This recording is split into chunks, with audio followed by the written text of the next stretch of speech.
Alright, good afternoon YouTubers. Welcome to another episode of Brian's Broken Toys. What I have for you today is a 1988 Firebird, Pontiac Firebird Formula 350. This car is an unusual vehicle in that this is a color yellow gold, code 54, which Pontiac only offered on the formulas for all of 1987 and half of 1988. So this is actually a fairly rare color to find. I never actually had seen one until I came across this car. So by all appearances, it looks to be in really good shape, and I know you're probably confused as to why I refer to this as a broken toy. A little history on this car. It was sold new here in Texas and stayed with the original owners till about 2013 from what I can tell, when it was sold to, I guess from what I understand, a friend of the family. And the friend of the family had it for about 3 years. Wasn't real mechanically inclined, and if you guys know, or guys and gals know about these third gens, is that they do need a little bit of TLC being looked after, because they have a tendency to have some things that will go wrong with them, such as like a console trim piece pulling away there. But so the car stayed, as you can tell, in a garage for probably its whole life.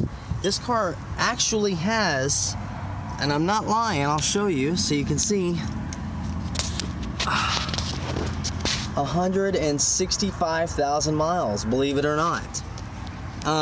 So from what I can tell, this car stayed in a garage pretty much its whole life. It still even has the original factory polyurethane aero spoiler, which most of them don't survive. This one actually does have some cracking on the back, but it's still intact.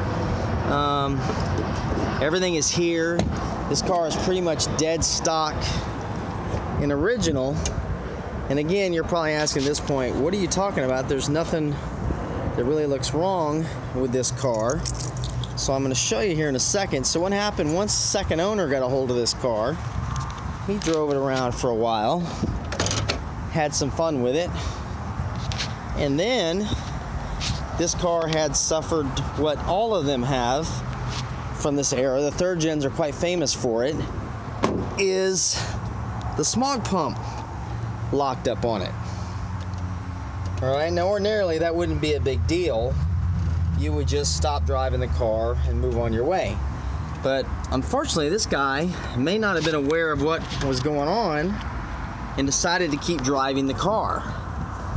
So as he drove the car and kept going, it started a small fire under the hood. I don't know if you can see the way the wires are melted and burned and things of that nature. So it still runs and drives, but it's going to need quite a few things, odds and ends, that I will be replacing and fixing over the next few months so that I can get it back in proper condition. And actually, you can see too, is it got hot enough to where it actually burned the paint off the hood from the inside of the car.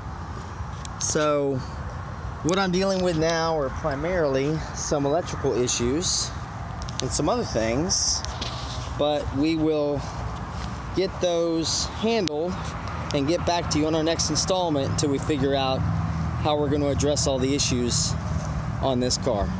Thanks for watching, and subscribe if you like my videos.